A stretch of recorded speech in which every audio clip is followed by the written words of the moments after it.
마이크 테스트 빌런입니다. 이번에 리뷰할 브랜드는 볼워치, 모델은 파이어맨 나이트 트레인 3입니다. 볼워치 하면 가장 먼저 떠오르는 것이 무엇인가요? 트리듐 같이 외적으로 바로 보이는 것, 크로노미터 같이 보이지 않는 것, 그리고 충격 방지, 자기 방지 같은 테크니컬적인 요소들, 이런 특징들은 단단함, 정확함, 안정성에 화려함까지 더하고자 했던 오랜 기간 쌓여온 볼의 헤리티지입니다. 그리고 이것들이 현재의 트렌드와 언물려 가장 빛을 발하는 가장 볼스러운 시계는 아마 마블라이트가 아닐까 생각해요. 운이 좋게도 마블라이트를 포함해서 로드마스터, 엔지니어2 문페이지를 리뷰할 수 있는 기회가 있었습니다. 엔지니어2 리뷰 마지막에 제가 생각하는 볼에 대한 생각을 짧게 말씀드렸는데요. 볼에 대해 알면 알수록 이 브랜드의 신념에 대한 집착이 느껴집니다. 그런데 그 신념을 아주 조금만 더 내려놓는다면 굉장히 큰 변화가 일어나지 않을까.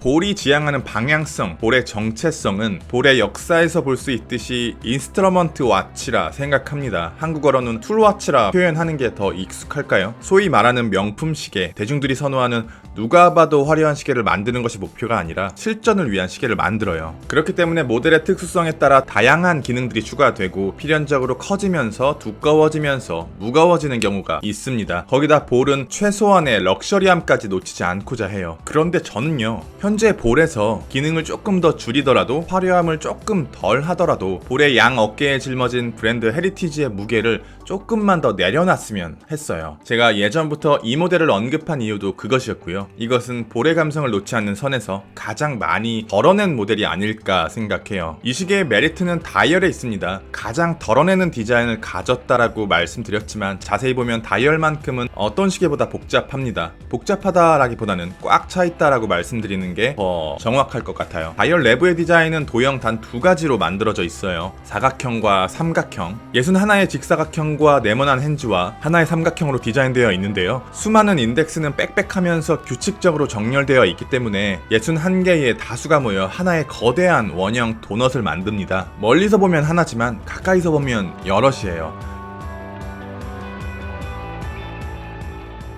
이 인덱스 안에는 볼의 헤리티지 3중 수소 트리듐이 유리 튜브 안에 담겨 있는데요. 이렇게나 얇은 유리관을 만들 수 있다는 게 신기하네요. 육안으로는 머리카락 정도의 굵기로 보입니다. 그리고 이 시계를 조금 더 매력적으로 만드는 것은 플랫한 다이얼 위에 인덱스를 붙인 것처럼 보이지만 사실 두 겹의 다이얼이 겹쳐져 있는 샌드위치 다이얼입니다. 파네라이에서 볼 수 있는 일반적인 형식의 샌드위치 다이얼과는 그 느낌이 달라요. 각각의 인덱스들이 마치 진흙에 빠진 것처럼 몸체의 절반 정도가 다이얼 안쪽으로 푹 들어가 있습니다. 푸른빛의 썬네이 다이얼은 특별한 것은 보이지 않습니다. 그러나 어찌 보면 평범한 썬네이 다이얼과 수십 개의 특별한 인덱스가 다른 위상차를 만들면서 우리가 알고 있는 평범한 썬네이와 우리가 알고 있는 일반적인 샌드위치 다이얼과는 분명히 다른 느낌을 줍니다. 많은 공간을 차지할 수밖에 없는 두꺼운 트리듐 인덱스가 온전히 다이얼 위에 올라가게 되면 글래스와 다이얼 사이 공간이 벌어지면서 시계가 디자인적으로 무겁고 둔탁한 느낌을 주는데, 트리듐 인덱스를 사용하면서 이 사이 공간을 이렇게 얇게 뽑을 수 있다는 게 이 시계에서 가장 마음에 드는 점 중에 하나입니다. 12시에는 볼의 엠블럼과 6시에는 스펙, 그리고 시간 인덱스 안쪽으로는 시간이 아닌 분이 적혀 있는데, 데이트를 아예 없애거나 혹은 분이 아닌 시간이 적혀 있었다면 3시의 데이트와 더 통일감 있는 느낌을 줬을 것 같습니다. 저는 이렇게 꽉 찬 다이얼의 느낌이 너무 좋더라고요. 수많은 트리듐 인덱스와 핸즈가 보여주는 가독성은 정말 말도 안 되는 수준으로 좋습니다. 시간 인덱스의 두꺼운 트리듐 튜브와 분 인덱스의 얇은 트리듐 튜브, 마지막으로 12시에 있는 삼각형의 발광 마커는 어둠 속에서도 압도적인 가독성을 보여줍니다. 트리듐 인덱스의 야광 방식은 슈퍼 루미노바와 같이 빛을 저장해서 다시 내뿜는 축광 방식이 아니라 스스로 빛을 분출하는 발광 방식이라 제가 가진 촬영 도구의 한계로 인해 어둠 속에서 트리듐 야광이 발광하는 장면을 촬영하기가 어려웠습니다. 이것은 대체해서 보여드릴게요. 사이즈는 40mm, 두께는 11.3mm, 러그 투 러그는 49mm, 러그는 20mm, 10파, 100m 방수에 무게는 154g입니다. 40mm의 사이즈는 현대 시계치고 그렇게 큰 사이즈는 아닙니다만 쿠션형 케이스도 아닌데다 얇은 베젤 덕분에 40mm의 사이즈를 온전히 느낄 수 있어야 하지만 독특한 베젤 디자인과 빽빽한 인덱스가 두터운 라인을 하나 더 만들면서 실제 사이즈에 비해 체감되는 사이즈는 조금 더 작아 보입니다. 38에서 39mm 정도로요. 11.3mm의 얇은 두께는 당연히 매우 좋은 착용감을 보여줘요. 케이스백과 미드 케이스의 두께가 굉장히 얇고 러그홀이 케이스백보다 아래 위치하기 시계이기 때문에 시계가 손목을 완전히 감싸 안습니다. 하지만 반대급부로 그만큼 베젤의 높이가 상대적으로 높아졌고 러그 투 러그가 길어졌어요. 베젤의 높이감은 베젤을 두 개의 층으로 나누면서 해결했습니다. 정면에서 보았을 때는 일반적인 베젤처럼 보이지만 이 베젤 아래에는 오목하게 들어간 베젤이 한 층 더 있습니다. 이런 베젤 디자인은 IWC PPC에서 본 기억이 나네요. 이것은 어떤 방향에서 시계를 바라보든지 오목하게 들어간 부분만큼의 두께감이 시야에서 사라지게 됩니다. 이렇게요.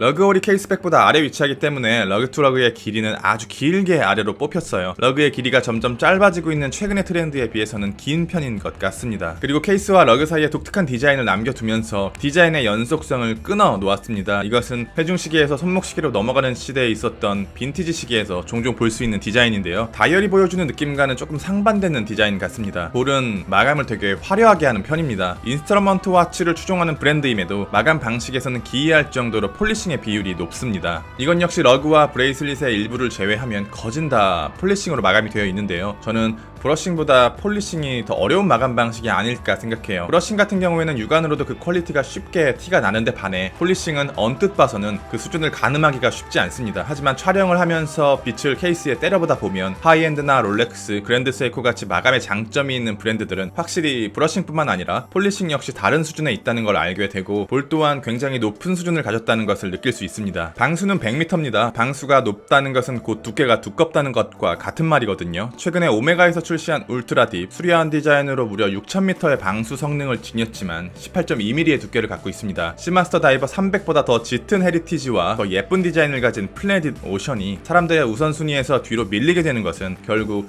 방수를 포기하지 못하는 데서 오는 과한 두께감이라 생각합니다. 최소한으로는 100m, 최대한으로는 300m 정도가 디자인과 활동성을 동시에 잡는 마지노선이 아닐까 생각해요. 무브먼트는 RR1103로 에타 2824-2 무브먼트를 기반으로 만들어집니다. 시간당 22,800비트의 비트율과 38시간의 파워 리저브를 제공하고 외부 충격으로부터 무브먼트를 보호하는 독점적인 충격 방지 시스템인 아무로 티저로 보호됩니다. 이것은 충격 에너지가 무브먼트에 손상을 가하는 것을 방지하기 위해서 로터를 잠글 수 있는 기능입니다. 이 기능이 작동하면서 로터가 잠긴 경우에는 수동시계의 메커니즘을 따릅니다. 브레이슬릿은 조금의 테이퍼드도 없는 완벽한 일자 브레이슬릿입니다. 이것 때문에 수치상의 무게는 사이즈에 비해 무거운 편입니다. 그러나 시계 헤드의 무게가 얇고 브레이슬릿의 무게감은 손목이 거진 다 가져가기 때문에 착용 시 느껴지는 무게감은 적은 편입니다. 디귿자 형태의 링크 위에는 아주 가벼운 브러싱이 그 안을 채우고 있는 네모난 링크는 폴리싱이 되어 있습니다. 케이스와의 유격은 없는 수준, 버클은 버터플라이 방식으로 실수로 촬영을 하진 못했지만 최상의 퀄리티를 가졌습니다. 하지만 버터플라이 방식의 브레이슬릿은 절반 사이즈의 링크가 있음에도 사이즈 조절에는 한계가 있는 단점이 있어요. 서브마리너보다 익스플로러의 느낌을 더 좋아하신다면 볼에서는 이것이 가장 그것에 가까운 시계인 것 같습니다. 리뷰는 여기까지. 빌런이었습니다. 감사합니다.